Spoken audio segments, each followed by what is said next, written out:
lovelies, we are in the kitchen cooking today, and we are making an easy no-knead bread, and we're also making some super easy and super delicious potato soup. So I wanted to share these recipes with you because they're quick, they're easy. I'm going to throw them in the crock pot. I've got loads and loads of laundry, lots of dishes, lots of cleanup from the Christmas season to do, so I don't have a whole lot of time to waste on dinner tonight. So what I'm going to do is I'm going to do some quick, easy things that will take no time at all for me to get done. So we just made, and we're letting it set, we just made our no-knead bread. So all I did was I added 6 cups, and I like to use unbleached flour, but I used 6 cups all-purpose unbleached flour. I did 3 teaspoons, you could do 2 teaspoons if you want to do it less salty, but I did 3 teaspoons of just iodized salt, just plain table salt. And then I added a heaping teaspoon of yeast and whisked that up. And then I added 3 cups of warm water. So not hot water, warm water, like lukewarm water. You can touch it, it's warm to your touch. I kind of mixed that in. I'm gonna let that sit for 8 to 9 hours. I'm starting early in the day, so I have plenty of time to let it sit. I'm gonna let it rise. It's gonna get all pretty and bubbly and rise. And then when I'm ready, I'm just gonna dump it into my pan to cook, and I'm gonna have like a nice round artisan loaf of bread.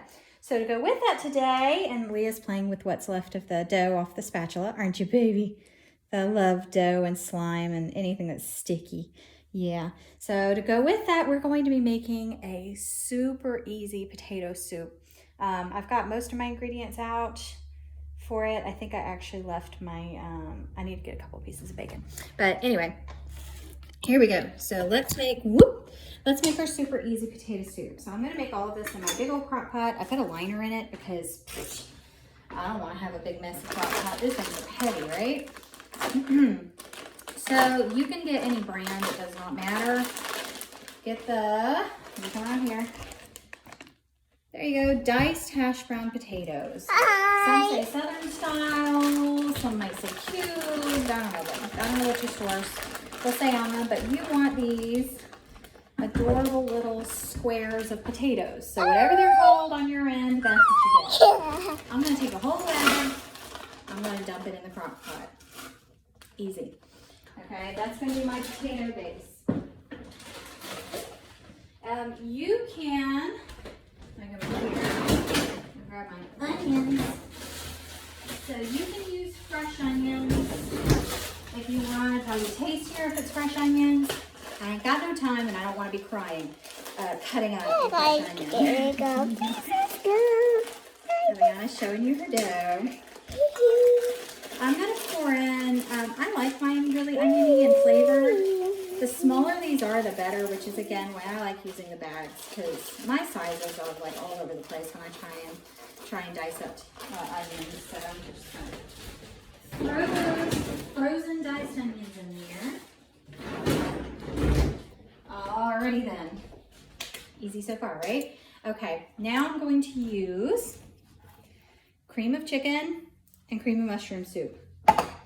This is so hard, guys. Popping the top, pouring it in. So hard. Can't begin to tell you how much I'm struggling with dinner right now. That's sarcasm. That is sarcasm. All right, baby, I need you to move so I can get my spoon. Is this the big? Okay, I could just. You guys scared me. All right, let's see. Let's dump that in. Now, word to the wise. This stuff can be really salty, depending on your level of how salty you like food. So whatever you're accustomed to as far as salt. So don't add salt to the very end when you can taste the finished product and know how much salt exactly you want to add. I rarely salt and pepper my food. I'll salt some food to help it cook down. Like beans will get softer faster in the crock pot if I add a little bit of salt to them. But I rarely salt my food heavily. I just add very light amounts because everybody likes different amounts of salt. So you definitely don't want to go overboard on somebody on the salt in your food. Something my mama always told me is in the kitchen, you can always add to, but you can never take out. So once you've fumbled a recipe, sorry, ain't no going back on that one. Right, Eliana? I need a knife. Excuse me. You were standing right in the way of my silverware, which is kind of an important area. This is my own homemade chicken broth. I am actually going to, because it's got still a little bit of chicken in it. Whenever I make my chicken broth, I do actually use, a strainer for it, but sometimes some gets through, and that's okay. If you see stuff floating in your chicken broth, it's probably just chicken. So no freaking out. It's not going to be like the store. I made this back in October. With anything you can, when you pop the top, give it a smell. If it still smells fresh, it's good. If it doesn't, don't use it. Dump it out. I don't care if I've practiced all safe canning methods. If I have canned something, I do the smell and the look test, and I see if it's still good. So this is going to be the equivalent of about 3 14.5-ounce cans of chicken broth if you're going for cans. These are my pint-sized jars, so I'm going to use 2 of my pint-sized jars. Today we got, hey guys, today we got, so today we are, yes. Oh, I can't get into this ridge. Normally I keep my lids, but anytime I pressure can anything, even if it's just broth for 20 minutes, I do discard those lids. I keep my lids from canning, like water bath canning stuff, because it's not in the heat very long. And a lot of times those will reseal and used properly, and it's no big deal. All right, strained it out. I need some towel super sticky. I can see that your hands are super sticky. All right, now I'm just going to break up some of those potatoes that got stuck together. No. Stir this in. All right, so for recap, this is nothing but diced potatoes, some onions out of my bag, or you can use one big thick slice of onion and chop that up nicely and put that in. The smaller the pieces of onion, the better, because you're just looking to infuse your soup with flavor, not whack people in the face with onion, because this is potato soup, not potato and onion soup. So I'm going to do that. I am going to actually add some Philadelphia cream cheese last. So once this is hot, ready to go, I'll add Philadelphia cream cheese. I'm gonna leave this on the counter to soften all day until I'm ready to serve. And I'm actually going to be putting my bread near this because this is gonna get hot. So the heat helps the bread to rise. So whatever you're doing, if you've got a fire going in your fireplace, if you've got your stove going in the kitchen, if you've got a crock pot rolling, whatever, wherever there's a warm spot, if you've got your dryer going, put it in the laundry room, maybe not on the dryer, but on the washing machine next to the dryer, but put it where there's a warm spot and let the bread rise while you're also preparing your dinner. That's it. I'm gonna get 3 pieces of bacon out of the package and break those raw pieces of bacon up and throw those in just to infuse this with a little bit of flavor. And I'm done. This is dinner. This is homemade bread to go with dinner. The homemade bread is not going to take me very long. It didn't take me long to put together, like 5 minutes. It's no knead. Don't say you don't know how to make bread, because this is the easiest bread recipe ever. It's delicious. This actually makes 2 loaves because Judah eats bread like crazy. And I also wanted to try an artisan loaf. So I'm going to show you in case I forget in the video.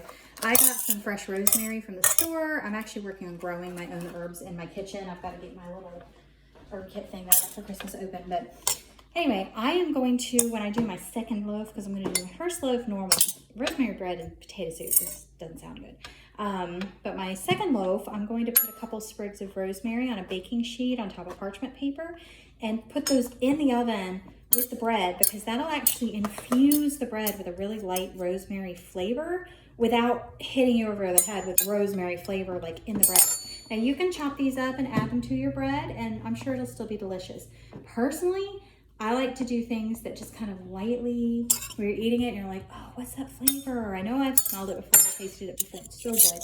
So I like to lightly infuse my food with flavor. So when I put this in the oven to actually cook it, I'm going to be adding a couple of rosemary sprigs in there with it for the second loaf and cook it with that. So I will see you guys back in maybe 9 hours or so.